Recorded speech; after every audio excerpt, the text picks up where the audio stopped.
Salutations, respected viewers. Happy New Year. So this video is about Christmas in Ireland, since Yuletide is not long behind us. So these are some Irish Christmas customs. Of course, not everybody in Ireland observes all of them. I don't. And they're not unique to Ireland. I mean, Christmas itself certainly didn't start in Ireland. Well, Advent, that's from the 1st of December onwards, and that's the same as most of Christendom. People putting their Christmas decorations up on the 1st of December. Of course, some people do it a bit before that. Obviously, shops want to capitalise on this to the max, so they're doing it rather earlier.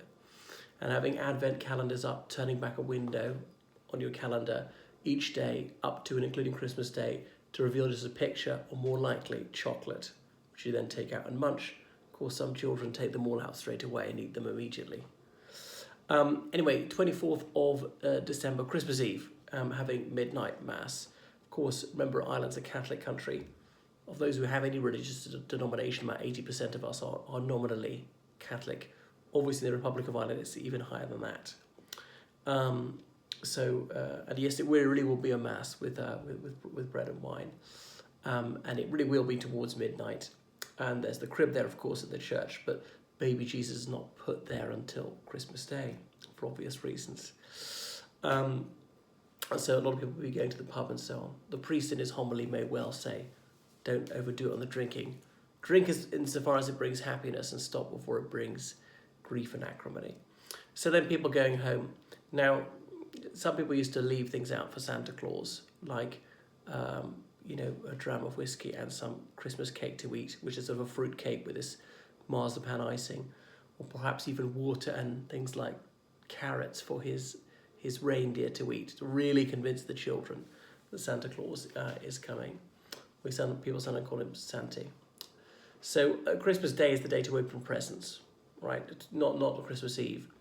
And children, as soon as they wake up, going downstairs and tearing open their presents, and that's that. Now, of course, it varies from family to family, but this is the way my family did it, which is fairly typical for Ireland. And people giving presents to each other, and those will be handed out after lunch in some sort of ceremony. Some people, if they hadn't attended midnight mass, might go and hear mass on Christmas Day. And then turkey is a traditional meal to eat, but this is cooked. It takes hours, because remember, they're 3 times bigger than a chicken. Of course, we didn't have turkey till the 17th century, when these birds were brought back from America. Prior to that, people would have ate goose, occasionally pork, things like that.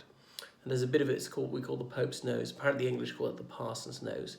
Turkey served with stuffing. In case you didn't know what that is that sort of this bread which is flavoured with thyme and things like that, like mashed up bread, which is inside the turkey, and it absorbs some of the flavour of it. And lots of gravy. You might not know what that is. It's sort of this meat sauce made from fat. And it's got a bit of flour in it. Because remember, my mother serving a meal to French people, they had no idea what gravy was. They didn't realise it's a sauce you were supposed to put on the meat. Roast potatoes, Brussels sprouts, although a lot of people loathe them, and on and on. And then afterwards, there might be some ham with white sauce, this creamy thing. I rather dislike it. Ham served cold. And a Christmas pudding, people often pour on brandy and then light it so it burns, the brandy burns off. And that's Christmas pudding. And taking it in and walking all the way around the table with it as it's burning, a blue flame coming off it.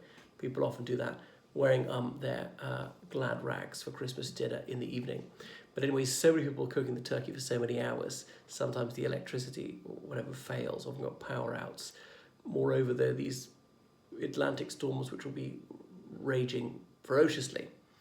Because of the howling winds, sometimes power lines were down, and it's very difficult for the electricity supply board to be going on Christmas Day trying to get people their power back.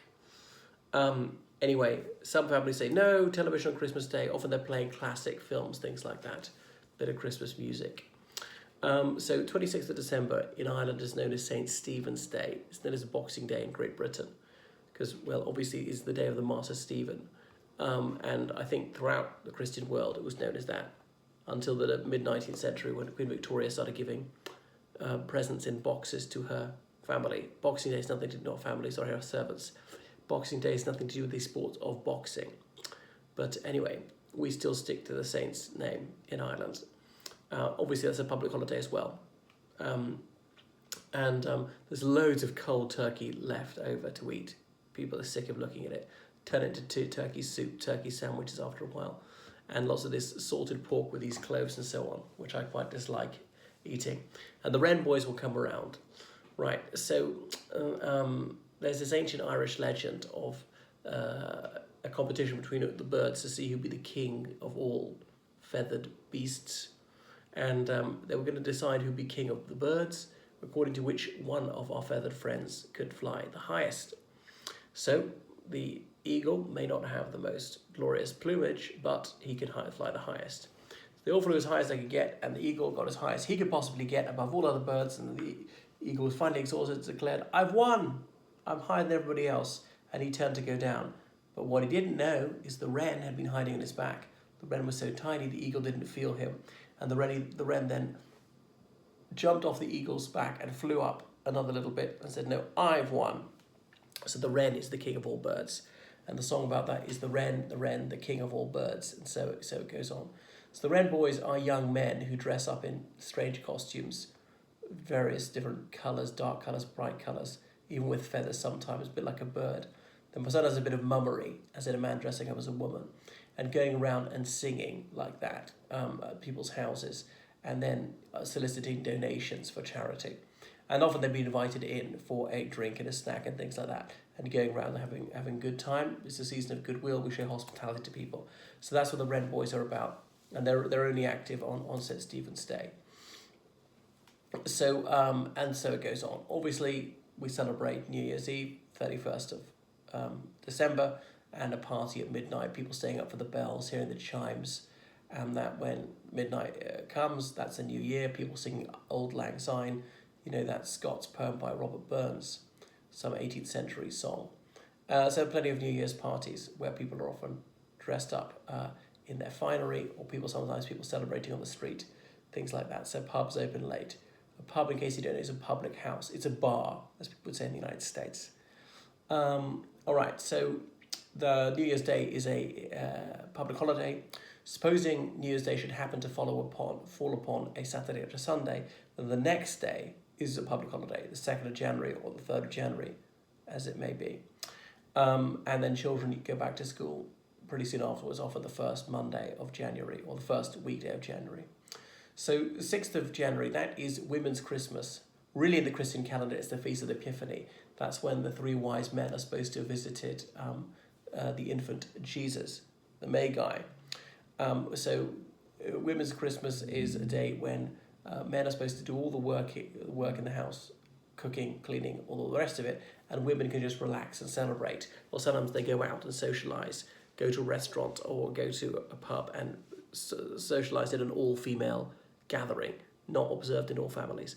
Sometimes known as Little Christmas is quite a big deal in Cork, which is Ireland's 3rd city, not observed so much in the rest of the country. So the 6th of January is also 12th night. That's the night when the Christmas decorations are taken down and people return to ordinary life. So the feast is over. You've got to end it sometime. So these are a few Irish Christmas and New Year traditions. Tell me about yours.